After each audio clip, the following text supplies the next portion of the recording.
Alright, everybody, it's time for the internship because, well, nobody gets paid for doing shit anymore. Because that's how the world works. That's it. That's the intro. I'm not gonna sugarcoat shit anymore. Time for that, right? Yeah, you guys believe me? Alright. Alright, so the internship. It was definitely a story that most people know all too well. Two guys have their business closed down due to no funds anymore, and no sponsors or anything, uh, and now they have to find new jobs.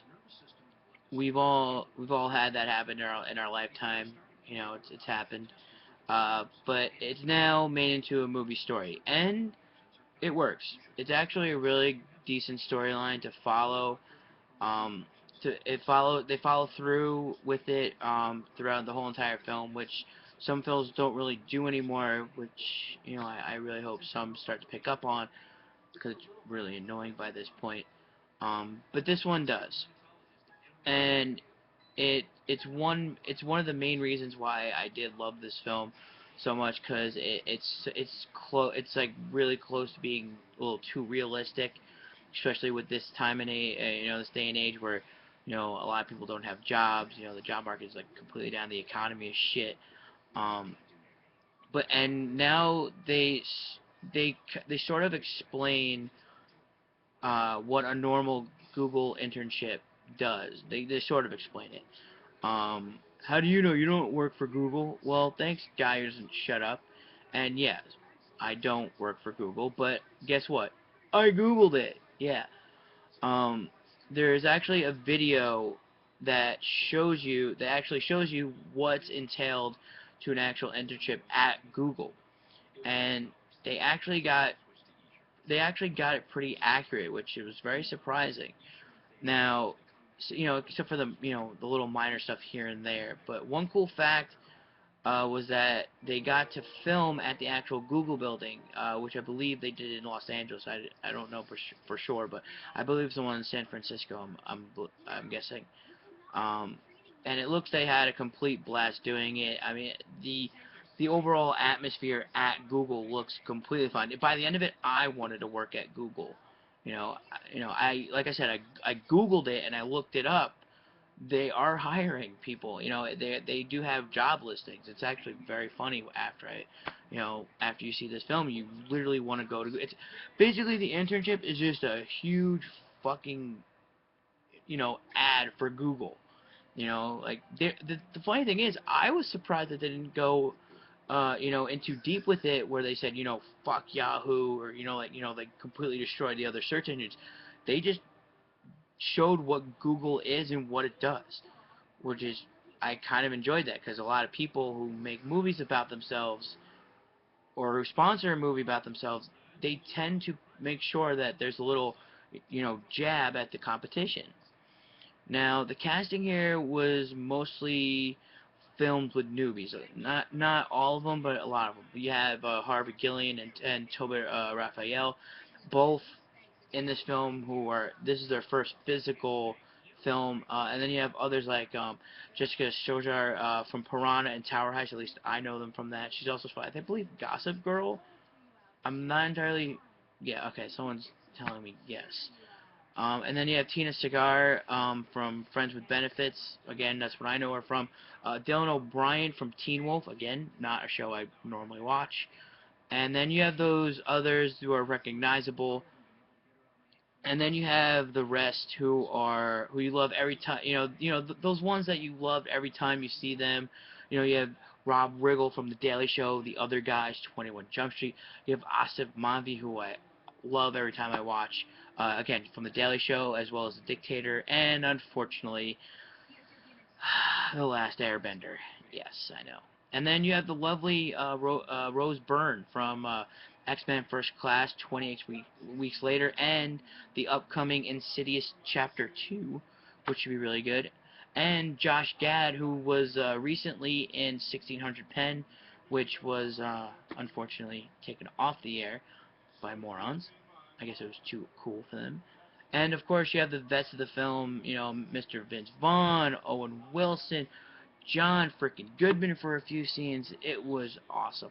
You know, they were funny as hell in this. You know, everyone was good in their respective roles. There were no complaints really.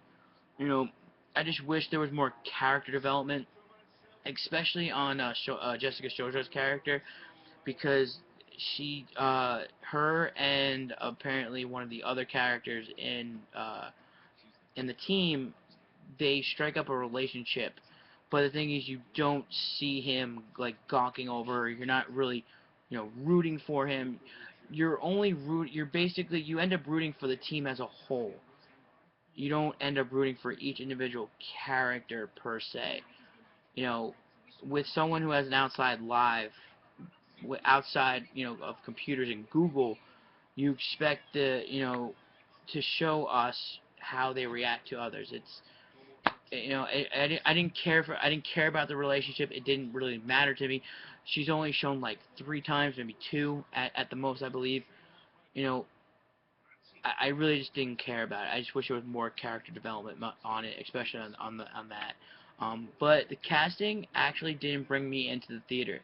But having Wilson and Vaughn did obviously spin the wheels in motion. It was a great story. Now it's not the great. It's not. It was a good story. It wasn't the greatest, but it's fun. And by the middle of it, you end up having it actually has a really good feel good story to it. It warms your heart a bit. I felt for them. Like I was like rooting for them the whole entire time. I was like, yeah, beat that, because that guy who was the villain here was actually a douchebag. I actually hated him, which was good, which is what you want in a film. You know, throughout my lifetime, I've actually, I figured out that if I hate that person, or if hate is a strong word for you, if I dislike that person, he's actually good at what he's doing, or he really is just a big douche. Most of the time, it's usually the first one. I guarantee it. Trust me. Ask, Yankee fans in my family. I completely hate the Yankees because they're good. Some of them are good, but now they actually suck. But back on track. Um, but I liked it, and I recommend it. It's your typical Wilson Vaughn film.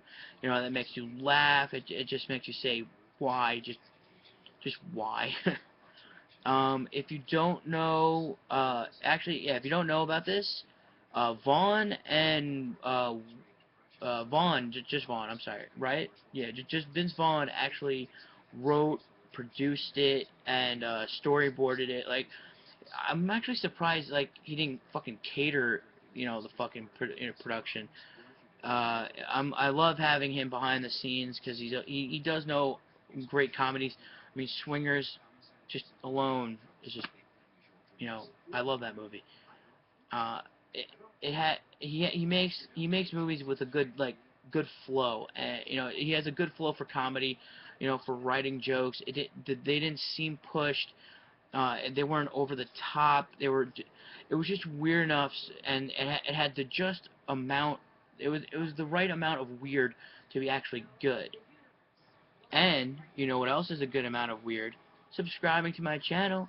Oh yeah, and you can do that right here. Doot, doot. Yeah, right there.